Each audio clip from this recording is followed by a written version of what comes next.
What's up, everyone? Welcome to High Passion Podcast. I'm your host, Daniel K., and I'm here today with another great guest, Nick Pagnotta. Hey, man. How's it going? It's going good. Nick is an online fitness and lifestyle coach, and today we're going to talk about him, his personal fitness journey, and the place cannabis has in fitness.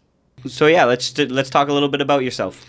Yeah, so I've been on my own personal health and fitness journey for 7 years now, and it started with honestly going through a pretty rough breakup and kind of needing to pick myself up after that and not really knowing how to, going on a bit of a mental health journey along with that and kind of figuring out how to navigate those waters for the first time. That was like the first real breakup that I went through. And Got you.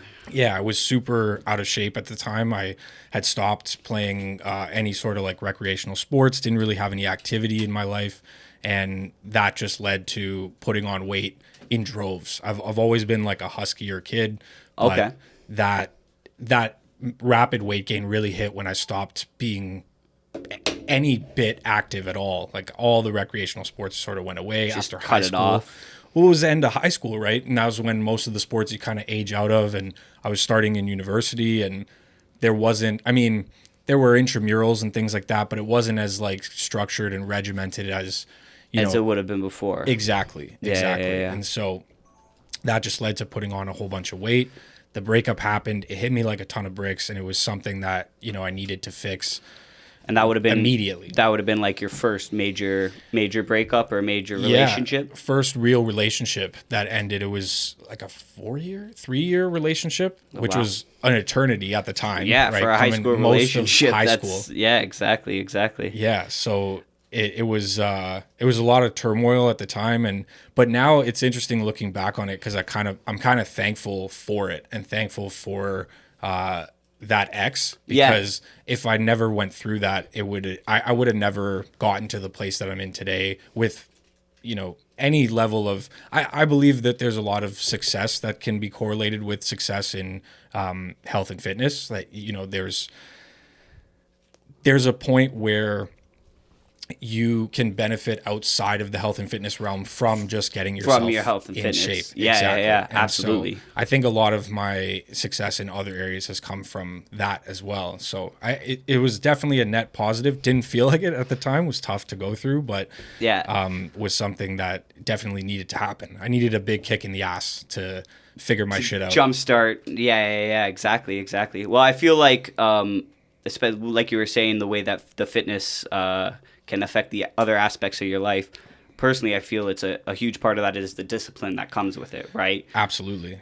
Which I lacked so hard beforehand. Like I just didn't have it when it came to, I didn't really know that you had to have it when it came to food. I never really had any restrictions on my diet that were either self-imposed or like suggested by a parent, or it was, I come from an Italian family. You're always encouraged to eat more. I was just going to say, knowing you, I know you love food. Oh, yeah. So that's actually surprising to hear, because I've always thought that you were always aware of that food thing. Oh man, I just had like no concept of what like a proper portion size was for something. It was just like eat until you feel sick and then stop eating, and that was kind of all I knew from the time when I was maybe 10 or 11. When my family started eating like a lot more takeout food and fast food and things like that, and so just those bad habits from such a young age get ingrained in you, and Absolutely. that's all you know. To try and change that is a lot of unlearning that has to happen, and you gotta fair, which is almost harder than learning, man. Crazy to try and go backwards on those habits that were so ingrained for 10 plus years. Yeah. Right. Yeah. That's a hard thing to do. At that time, like how much, if you don't mind, how heavy did you end up getting through all of that? Cause I know, as we'll show in the podcast, the before and after picture that I saw when I was doing a bit of research, it's a crazy jump. Yeah. So how heavy did you get to at that point, if you don't mind talking about it? So I think in the picture, it's roughly around 260 that's like the big end of things, like how, Wow. but I'm almost certain that I was heavier than that. At one- 260 was the highest number I ever saw on a scale. Got you. But there were times where I wasn't weighing myself where it was definitely more than that. So I don't really know exactly how high. Yeah, but roughly. I think, probably as high as like 275. Wow. Probably. Wow. Yeah. So it was quite a bit. And now, I mean, at my lowest, and I think in the after portion of that picture, I'm around like 180-ish. Right now I'm at about like 190, 195. Nice. Because it's the winter time and it's cold and Definitely, it's nice having a definitely. little extra weight. I like to fluctuate like 10 or 15 pounds throughout the course of Okay. a year, just for comfortability's sake, and then also for like looks wise in the summer. Like it's nice to be a little leaner Give in a the boost summer. almost in the summer. I like that. I think, for me it helps my self-esteem, like I was just going to gonna say the the beach mental or whatever. aspect. Yeah. Yeah. That's huge. And I think in the winter, especially here, it's really beneficial to not be super, super lean. 100%. I faced that problem myself. Yeah. The winter's cold, man. Oh, yeah. It's cold. And trying to maintain like, sub 10% body fat, like having like shredded abs in minus whatever weather Yeah. is horrible. Yeah. It's really horrible. Especially when you work outside, which I now do in the construction field that I'm in.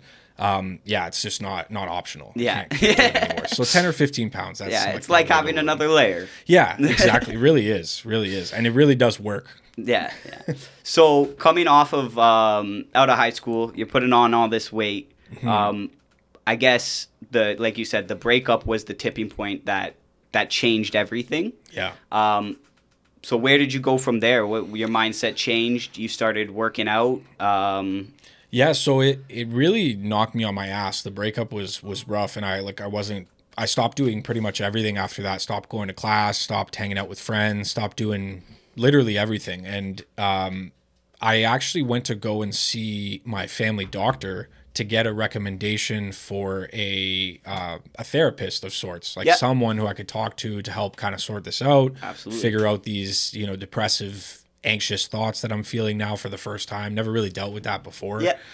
And so it was him that actually pointed me in the right direction, which was great, because a lot of doctors really, especially these days, really like to push pills on people Yep. like right away, and It's not an to say easier that solution for them. I think. exactly, and I think it's not to say that pills are not the solution for anybody. I just don't think that that's like the first route to go down for absolutely everybody. Yeah, I completely agree. So that's my own personal opinion on it. And I was really thankful that I had a good family doctor to steer me the direction of exercise. And he laid it out for me. He said, I'm going to recommend you some therapists. You can, check these out, but you need to start exercising and trying to eat better as well. Because Yeah. that's not helping. It's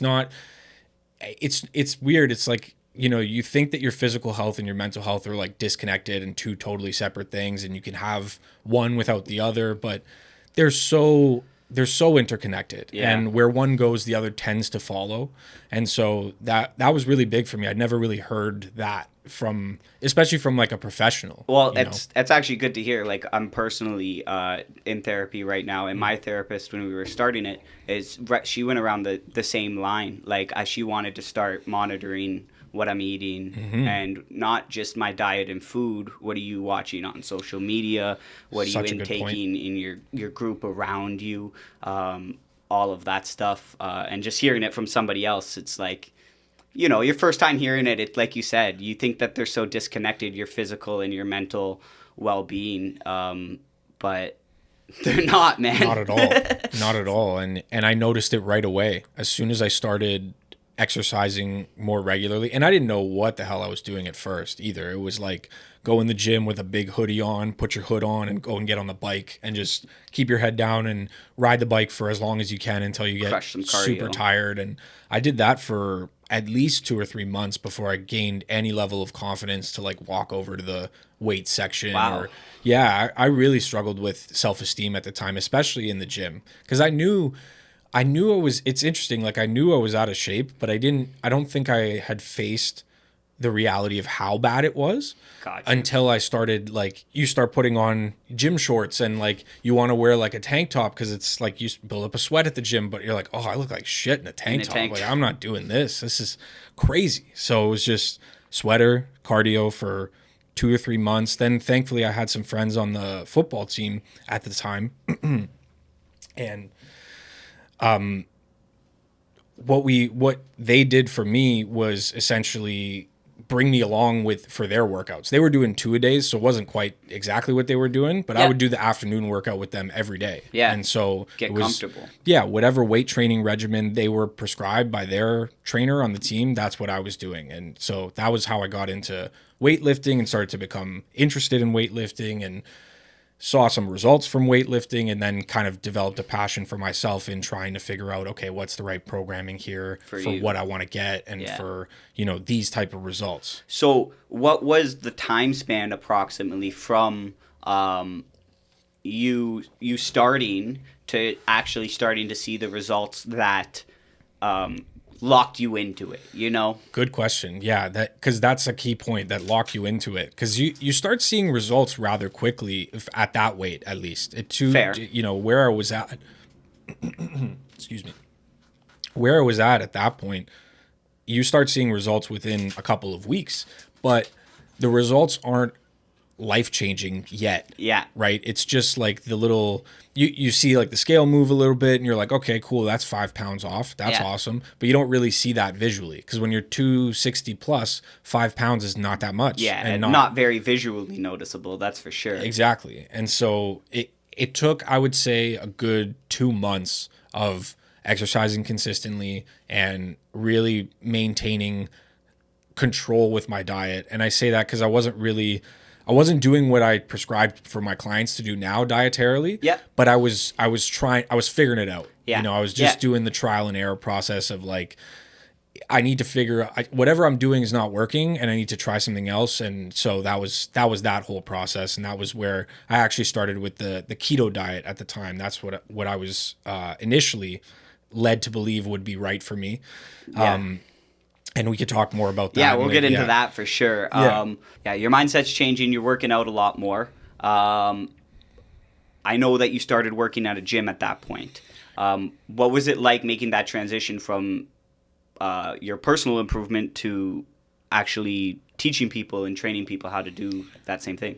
It was incredible. I felt like super fulfilled at the time. It was definitely something that felt like, this is what I'm meant to be doing, because I felt like I could speak on health and fitness in general from a place of experience that a lot of other personal trainers couldn't necessarily. That's a really good point. Because there's just not that many personal trainers. I mean, maybe more so today than ever before because of the internet and people becoming connected in different ways. But at least at the gym that I was working at, and a lot of the gyms that I go to locally, most personal trainers tend to be, mostly athletic people who grow up with sports and, physical activity as part of their normal routine. And then they're trying to teach other people who have not grown up that way, do not have that same experience, how to transition their lives into that. Yeah. When they don't really have the experience on the transitioning part, they know how to do it from the get-go. To do the work. Yes, exactly. Then they were brought up to do the work. And so I think that was kind of what set me apart and what made me feel like, okay, I can make a real difference doing this. And I definitely did. I mean, I saw awesome results with the clients that I had at the gym that I worked at the time. And I really enjoyed it personally. It was a really rewarding experience. The money was not good. Yeah. It was, and that was just something that part of it. Yeah, it was weighing on me because I knew that this couldn't be it forever. Yeah. I can't just keep doing it like this. But you loved doing it. Exactly. And it was really tough to come to terms with that. Thankfully, I kind of had my hand forced with the decision to leave the gym because of COVID. Yeah, well, that's exactly what we were just going to get into, because COVID hit then, and as you said, your hand was forced. And what'd you do, man? Yeah, well, I had been researching, thankfully, I'd been researching online coaching for a few months prior to COVID actually hitting and like the lockdowns happening and all that Nice. sort of stuff. So it was just the initial stages of it. I had like one client at the time, but I was building the platform essentially to do that. And that was really useful because as soon as the lockdowns hit and everything shut down, and I think it was actually only once the first 2 weeks had passed where I was like, okay, this is not coming back. Like this is done. This is serious. And that's when the gym actually declared bankruptcy that I was working at. And I was like, wow. okay, well, I'm definitely not going back there. Yeah. Like there's not going to be a place to go Not back choice. to. So the gym you were working for goes bankrupt. Yeah, it went bankrupt. We got that word very early on in the lockdown. So I really just decided to treat the online coaching as my full-time job and just dive into it. And it was great. It was a really great experience. I mean, the clients that I helped during the period of time that I've done online coaching far outweigh the clients that I helped working in the gym. Wow. And that's just that. It's also a product of time. I've spent more time as an online coach than I did as a personal trainer now at this point. But I know that the method that I was implementing online was way more effective as well. And the reason for that is simply just because of the nutritional aspect. Personal training is awesome. It's great to have somebody count your reps and tell you which exercises to do and really watch your form. That's valuable, 100%. Yeah. But there's no time during that session to discuss what have you been eating for the last 7 days since I've seen you last.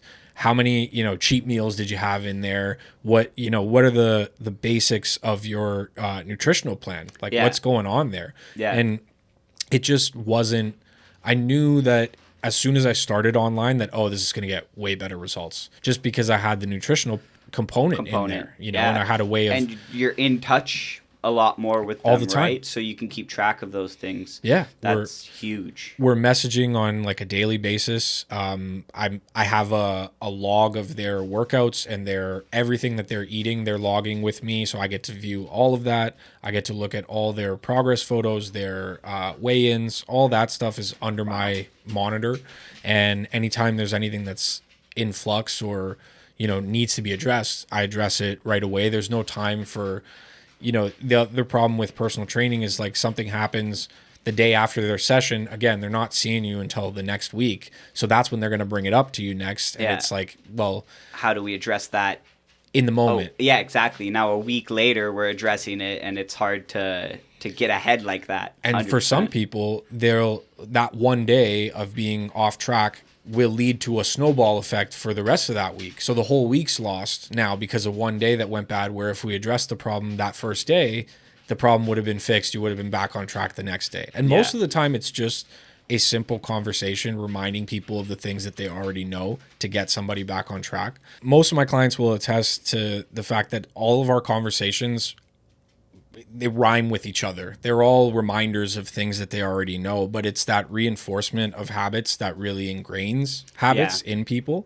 And I think that you need that. I think that was the thing that I felt I lacked along my health and fitness journey. I didn't really have anybody that was doing that for me.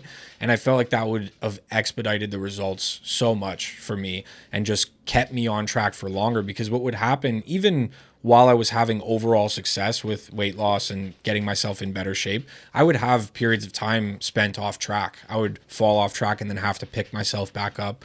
And I've just found that with this type of online coaching where you are monitoring them so closely, you can minimize those and you can keep people on the right track for an extended period of time, not, a 30-day program or a 6-week program or anything like that. I do long-term programming, 4 months at a minimum. Like that's the lowest amount that I'll sign a client on for, just because I know it's going to take you that long to get significant enough results where you're going to be pleased. Yeah. And I also don't want to put you on anything that's going to be like a crash diet or something that's going to, it'll get you some crazy results pretty quickly, but you're not going to be able to sustain that. Those results are going to go away as soon as you can't.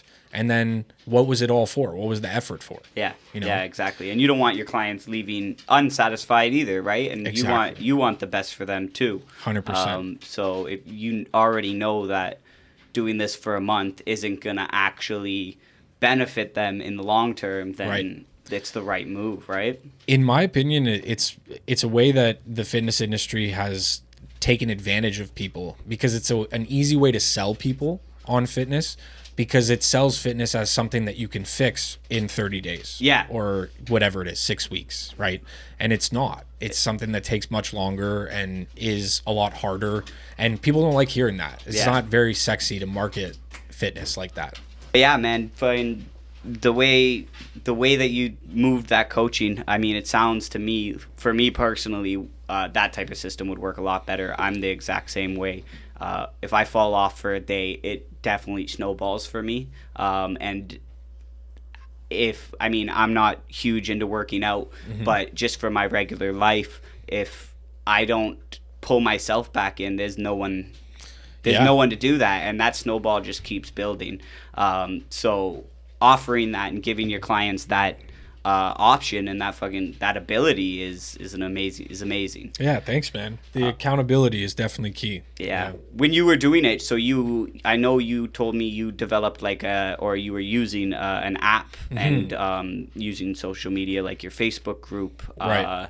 to help build your marketing and stuff like that. What was that experience using technology, for the first time to build your brand, your image? Yeah, that it's interesting that you say that and phrase it that way as a brand, because it really, that's what it felt like. And it wasn't something that I necessarily enjoyed fully. I embraced it and I definitely went wholehearted into it, but that was the part of it that I hated the most, honestly. wow. It was being like super public on social media, having to post or feeling like I had to post every day. Yeah. It's like, Excuse me. the obligation. Exactly. It stopped feeling authentic at a certain point. I'm not sure exactly when that was, but it definitely stopped feeling authentic at a certain point. And after that, it just felt like a task and something to get done. And I didn't like that. I didn't like that I had to like fake this. It became a job. persona. It became a job for you again, Yeah. right? And a lot of entrepreneurs run into that wall or that point in their building where it's like, okay, now this is just a job again. How do I keep it? How do I keep that passion, and keep it Exactly. authentic? Because it's difficult, man. It's difficult to appease the world and the public and also stay authentic to yourself. 100%. And that's what I think I've transitioned my business into now at this point, where I can focus more on the aspects of it that keep me feeling that passion. Yeah, absolutely. Having close connections with clients, that's a big thing that I'm huge on, because that's where I feel the most rewarded when I'm doing my job, is when I can, know a client for many months, even years on end, and see that whole transformation from start to finish, see them really like change their life. Well, I was just going to say, especially since you're more than just fitness based, you get to see that effect that it has all around their lives, which is awesome because you're in touch with them all the time. It's they hit their fitness goals, but that may have translated to that week of work being easier for them, or whatever that may be, being able to spend more time with your kid, or whatever their goals are, Absolutely. Yeah. To me, those are in a lot of ways more important, those effects, than the actual physical results. The physical results are amazing, and it almost always starts off as a physical pursuit. Someone's trying to get to a physical goal. Yeah.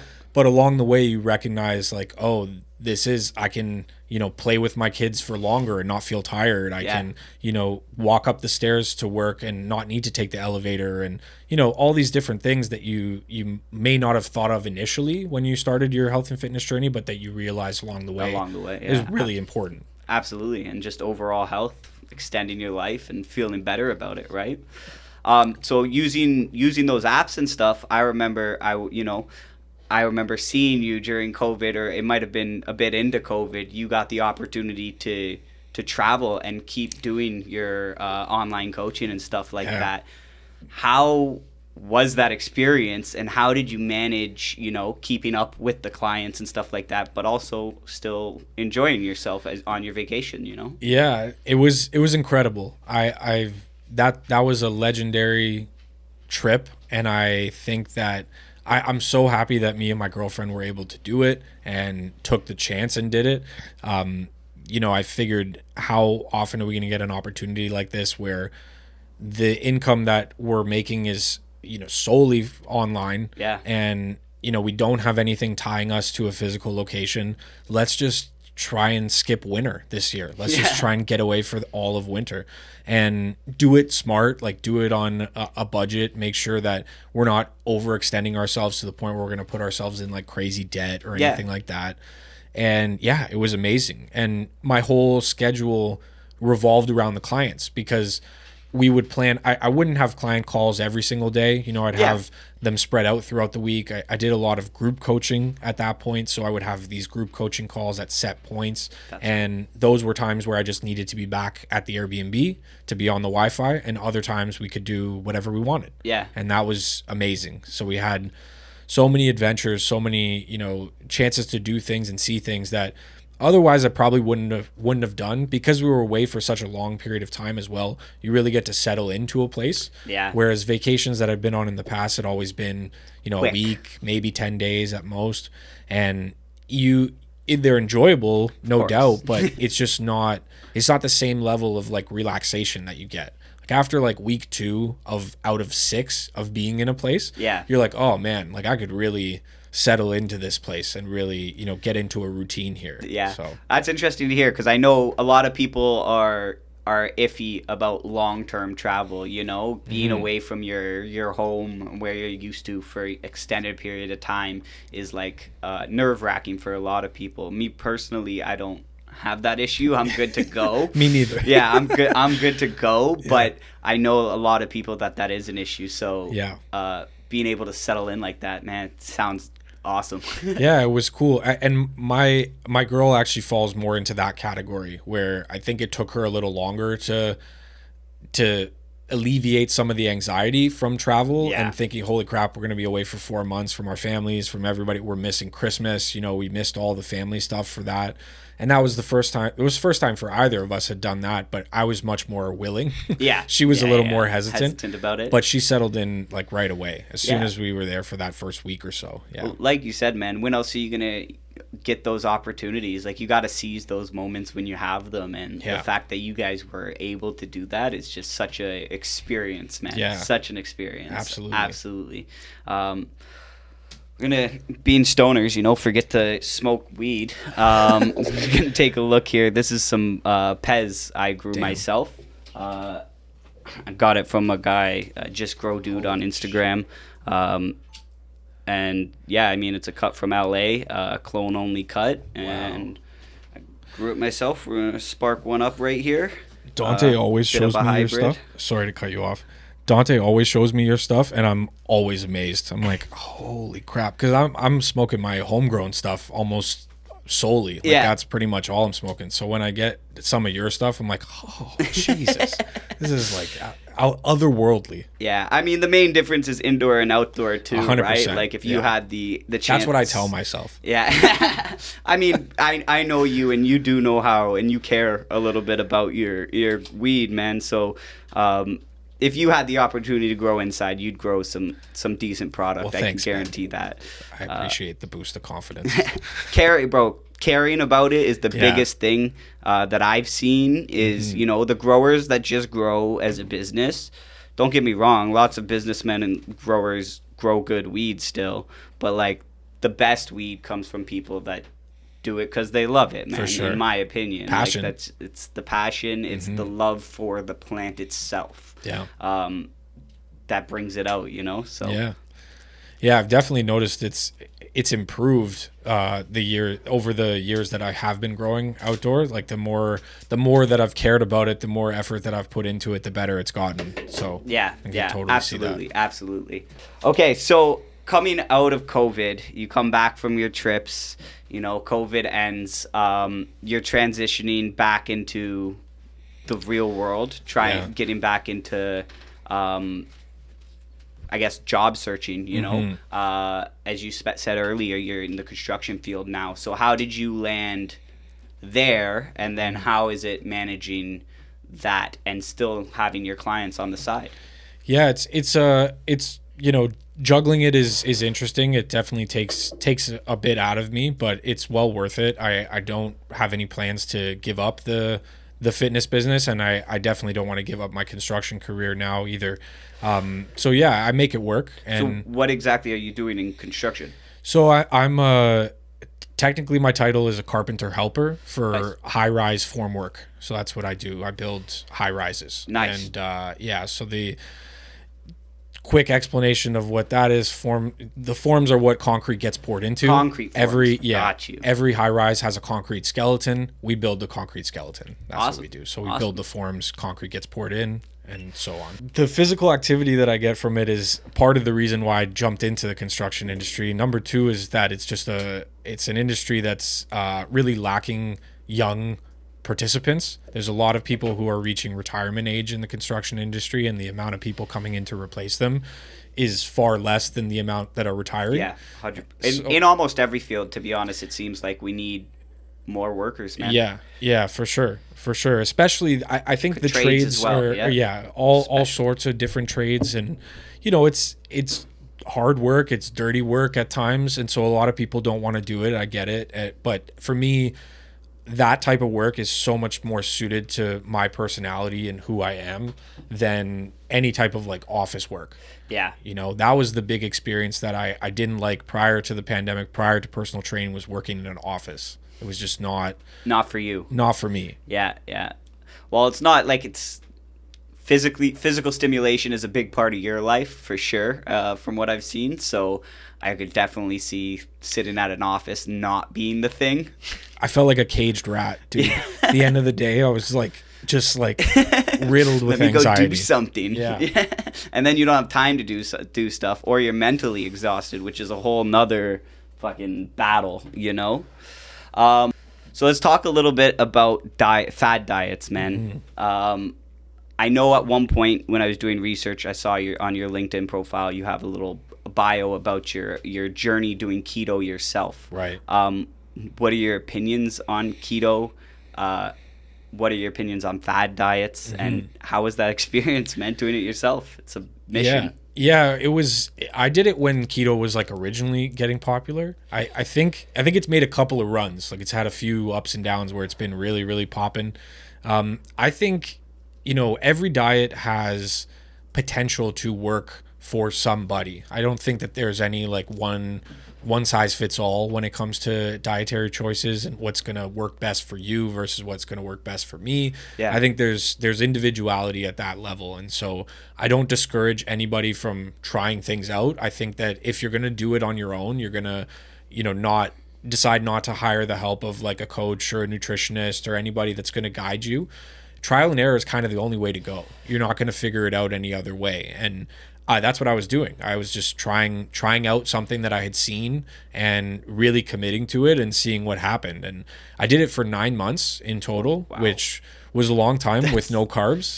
That is crazy. Yeah. As an Italian yourself. Yeah. Oh, my nonna was furious. Yes. Absolutely furious. It was not. It did not fly with the family at all. But it was something that, like I said, I wanted to commit to, and I was hardcore into the fitness, like the exercising at that point.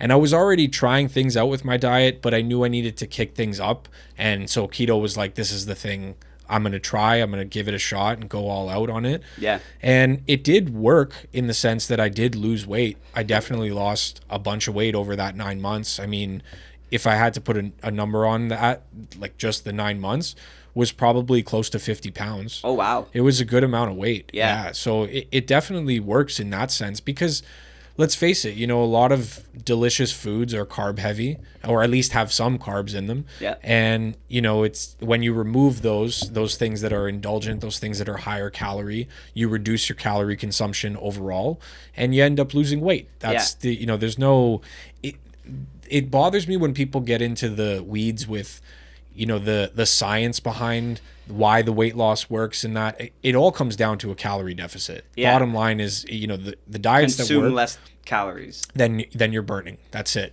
Right. And so every diet aims to do that just in like a different way. But there is a reality that some people do feel better when they're not consuming carbs or a high amount of carbs, let's say. And I'm actually one of those people. I don't do well eating pasta every single night, even though I would like to. It isn't something that agrees with my body super well. It's just I need to keep my carb consumption to like a moderate amount to feel good all the time. And again, I wouldn't have learned that without going through this sort of trial and error. But Yeah. by the 9 months, man, I was miserable to be around. So that's what I was just gonna ask. What was the mental state, not being able to consume those things, man? Because obviously You go through like a period of withdrawal initially, and you're really craving things hard, and you have to push through that. That happens like the first week, 10 days or so. And then you hit this stride of like, oh, I'm not really craving it anymore. Like it's kind of gone. I feel good as long as I'm eating enough of the other stuff, the stuff that I'm allowed to have. I feel okay. And then it hit a point around the 8-month mark. I pushed through for about a month where I was feeling like absolute shit, honestly, at the end. Yeah. Because I was being so stubborn with myself to say like, no, you need to keep going. But I wasn't feeling all of the benefits that I felt from it at the beginning, where, you know, my mental clarity was good. Like my energy felt even keeled. I didn't feel like I was having ups and downs or crashes at all. And so when those benefits went away, I was like, well, why would I do this any longer? Not that I need to. And I knew in my head, like, if I'm going to get off this, I need to go into something else. I can't just be like off of dieting, off of taking care of my nutrition in general, because that's going to be a disaster. So I figured out a way to transition off of it, reintroducing carbs slowly. And, you know, found a nice middle ground where I really feel good and I don't feel like I'm depriving myself either. Yeah. And I think that's the part of any fad diet that always kind of irks me, is that it always comes with a level of restriction that is almost always unreasonable for someone to sustain long term. Got you. And that I can't really back that as like too much sacrifice almost to be sustainable. Even if you're going to commit to something like that, like a paleo or a keto or a carnivore, I think you got to have breaks along the way in order to make it sustainable for yourself. And it doesn't, that doesn't mean you have to, like, every other day you have to have a cheat day or anything. It's like, you know, every week, 2 weeks or whatever, you have one meal. And again, like you were saying, what works for you as well is a big part, right? The individual. Yeah, for sure. And what's also, there is a difference between what you'll have to do in many cases to get to your goal versus what you'll have to do to, like, maintain afterwards. So what's your thoughts on intermittent fasting? I'm currently doing 18 off, 16 off, 8 hours on. Okay. You know, I'm not eating after 8 p.m. Until noon, and then I'm eating from the window of noon to 8 p.m. Yeah, intermittent fasting is, I actually don't put intermittent fasting under the category of a fad diet, because it's not really asking you to restrict anything from your diet. It's asking you to restrict the timing at which you're eating, which I think is a much better approach to nutrition in general, because we really don't need to be eating all day long. There's no, like, biological need for it. There was never, that was not something that we evolved with. I don't see a problem with intermittent fasting. With intermittent fasting as a fad diet. I don't classify it as one. I think that it's just a way of structuring your day that's better suited to maintaining control over your nutrition. That's how I would phrase it. Yeah. And I actually practice a version of intermittent fasting myself. I do more of 14-10 as my sort of shift for mine. And it's not, I would say, rigorous in that I don't enforce it down to, like, the minute, but I'm very consistent with being, like, within an hour of it. Yeah. So that's what I kind of give myself that leeway. To be honest, I'm doing basically the same thing. You know, I'm only 3 weeks now into doing the intermittent. But I especially at the start, I was giving myself that extra window just in case. You never know, man. And you still got to eat. Yeah. So stuff comes up, right? Your schedule is not exactly always expected, you know, and you have to be able to, I think, have a little bit of flexibility with it. That's what I like about it. And I've dropped it and picked it back up again. Like, if my family's going out, excuse me. If my family's going out for breakfast, I'm not going to miss out on that because it doesn't fall within my eating window. Like, that's just something that I'll scrap for that day, and I won't eat late that night. I won't have a, crazy dinner. I'm exactly the same. Yeah. For me personally, I'm more doing it for a discipline thing than anything, That's good. just to train myself to be on a schedule more. And see, for multiple different reasons, but that's the main see one. what happens. Yeah, and it's been helping with I used to get really bad acid reflux in the morning, and I haven't been doing that. I'm not eating really late, right? That alone is like a huge win off that, just in general. Even if nothing else came from it, getting that under control is huge. Yeah, so it's been a huge benefit. Yeah. So lastly, man, what actually works? We touched on it a little bit, but if someone's trying to lose weight, get in a calorie deficit. I'm not a stickler on how you do it. I don't think that, again, there's any one size fits all approach to it, but get yourself in a calorie deficit. The way that I do it with my clients is I have them track their calories. I give them a calorie goal based on their weight, their height, their activity level, their age. All that gets factored in. These are the calories that you should be eating based on what you want to look like, what your goal actually is. Yeah. And then we adjust calories on the way. As things progress, you might hit a plateau. You're stuck at the same weight, same, body fat percentage for a period of time. You drop calories a little bit lower. Never go beyond 1,200 calories. Don't do any of these crazy crash diets that go lower than that. Yeah. But that's the basis of it. That's what works. It's not rocket science. It's just, there's a lot more legwork into actually practicing that than a lot of people want to commit to. When it comes to tracking your calories, it's tedious. It's not fun to do. It's not something that anybody looks forward to, but it teaches you how to portion yourself correctly. And let's face it, if you're in a position where you're overweight or obese, severely obese, you don't know how to control your portions correctly. And you have to come to terms with that in order to embrace the unlearning and relearning that comes with tracking. Yeah. That's something that is, I think, vital to maintaining any level of success with weight loss. I think you have to really reteach yourself proper portion sizing. Yeah. And then it comes to the exercise side of things. What works there depends on what you're trying to see. Are you trying to get super buff and jacked and really just commit wholeheartedly to the weights and do that sort of thing? Or do you want to have more balance? Do you want to, work on your flexibility as well? Do you want to improve your cardiovascular health? Right? There are different goals for different people. I always default to a mix of everything because that's what I practice myself. I get a good bit of strength training from the construction work that I do. I also do 1 to 2 strength training workouts at the gym, usually on the weekends for me. And then throughout the week, it's just stretching and mobility after work, sauna, and eating correctly. That's really all it is. There you go, man. Yeah. Nice. So let's talk about the first time you smoked weed, man. Yeah, so it was back in high school. I want to say grade 11, maybe the summer of grade 11. Yeah, that sounds right. Maybe within school time, September-ish.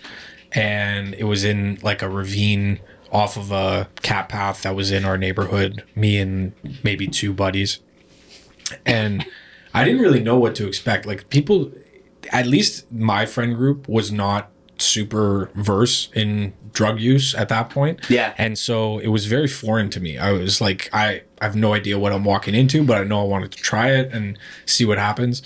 And the wave of anxiety hit me so quickly, and it felt so enhanced because we were in such like a sketchy looking location for the first time to be high and not really know what what you should be feeling, or if this is normal, is this not normal, is everybody feeling this way?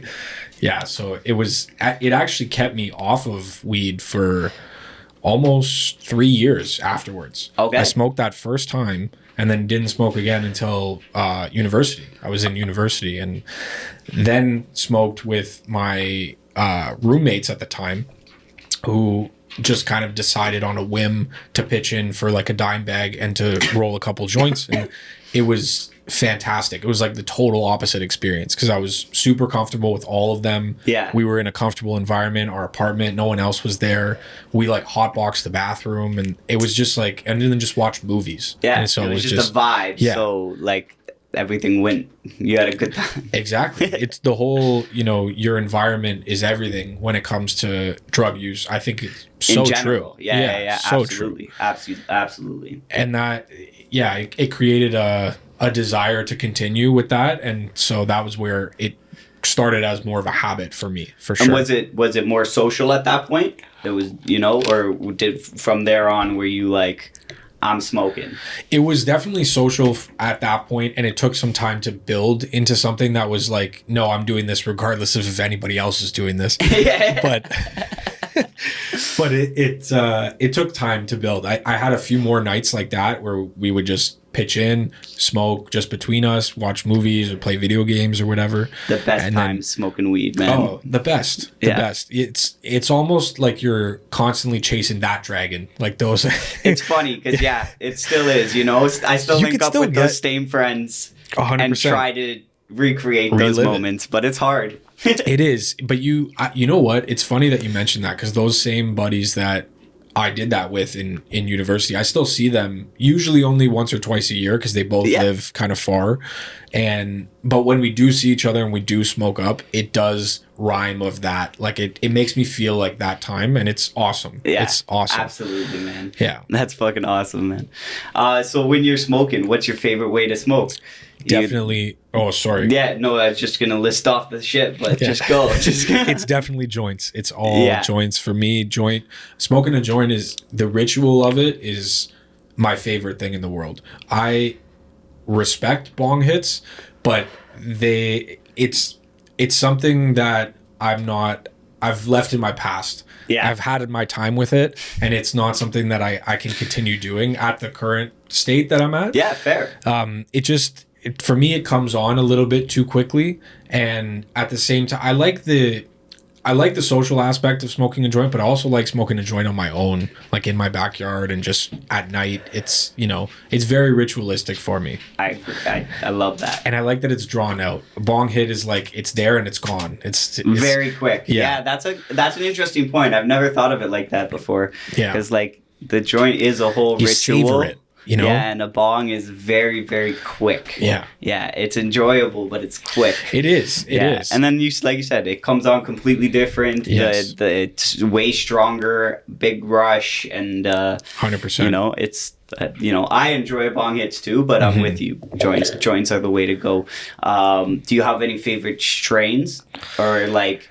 If not favorite strains, like indica, sativa, like what's your preference? I tend to fall into the hybrids mostly. That's as of late, I would say. I was a strict sativa guy back in the day, but more recently, I would say like the last 2 or 3 years, it's been hybrids. I'm a real fan of hybrids. In terms of like favorite strain, it would be hard for me to even say because like I don't even remember sometimes the strains that I buy like for the seeds that I grow and stuff. Fair. And like I'm not I space out on it because I only buy usually 1 or 2 strands at a time, and most of the time I'm buying like one that's like a CBD only thing because I do like growing that for myself as well. That's I really cool. enjoy that. And then I have like a full strength hybrid, but I don't keep track of the names, unfortunately. So yeah, that's cool. That's cool. Not a lot of people do, but that's some real stoner shit. So I love it.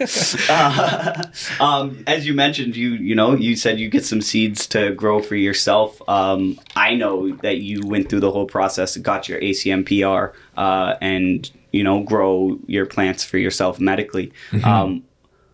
How was that process? What sparked that? I'm sure you started growing just a couple plants, or yeah, it started with growing the house maximum of 4, I think it is, and so I did that my first year, and actually 2 of my plants didn't survive the full year, and so I was really upset at that. Because one, it was mostly because I didn't know what I was doing, but I was like, well, the amount that I'm getting here just got cut in half. This is not going to be enough. And I was really trying to get myself off of spending so much money on weed. Yeah. So that was a big reason why I wanted to start doing that and growing myself. And yeah, I hated that my my supply for the next year got cut in half essentially for that. So I looked into ways to be able to grow more and found out that the ACMPR license was a thing, and all you had to do was basically have like a meeting with a doctor, a practitioner, Yeah. who would assess you for, you know, whether or not you benefit from medical use of cannabis. Yeah. And I definitely did. I was, you know, I checked a bunch of the boxes that they were asking questions about. And so it was a very easy process, surprisingly. I don't know if a lot of people know about that and how easy it is, but it was something that was very simple to do.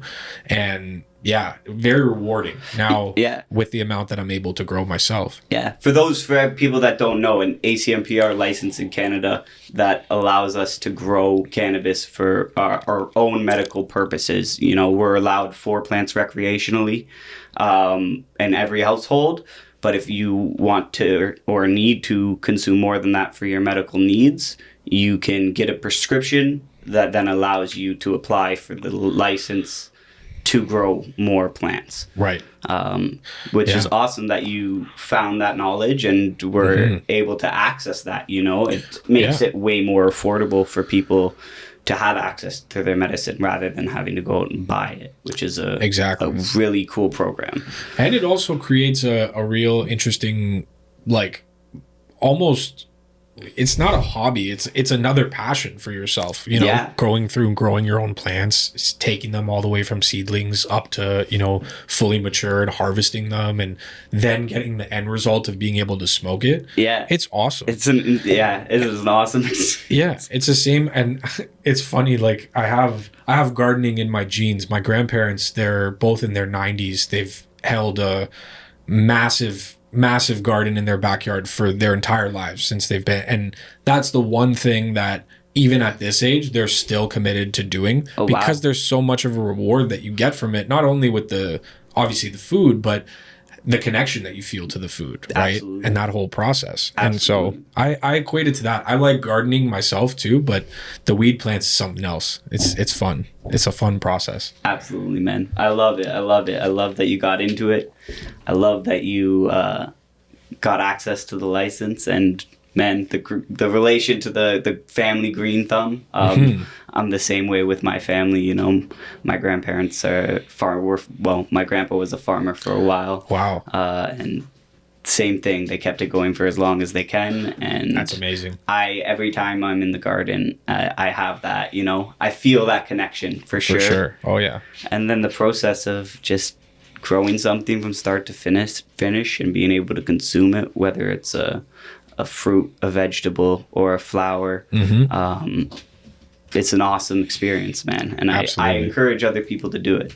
Definitely. Very, very rewarding. Yeah. Can't say enough about it. Yeah. Yeah. Okay, so what is the place, or does cannabis have a place in fitness for you? For me, it does, in the sense that it allows me to unlock levels of my flexibility that would otherwise not be able to. It's just something that I think allows me to get a lot deeper into stretches and feel things in the correct areas. Yeah, the range of motion is definitely improved with it. The mind-body connection is improved with it. There's definite benefit to it, and I see why there is a group of people who use it prior to working out. For me, I feel like I lack intensity when I smoke before I work out. For like weightlifting. Weight training, yeah. But for something that's much lighter, like yoga, or, you know, any level of like stretching and mobility type work, that I find really effective. Even doing like physio exercises. So that's something that I've had to do before because of injuries and stuff that's come up. Those I find much more effective when under the influence of cannabis.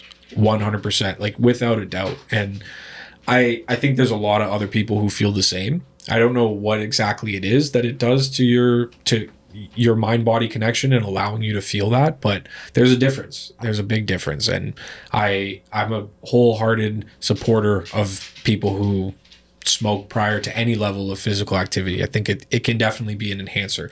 I don't think that it necessarily is for everybody, but I think that for myself, definitely as like a prior to yoga type thing, it's one of my favorite things to do before yoga. That's awesome, man. I completely agree. You know, I try to do an evening stretch.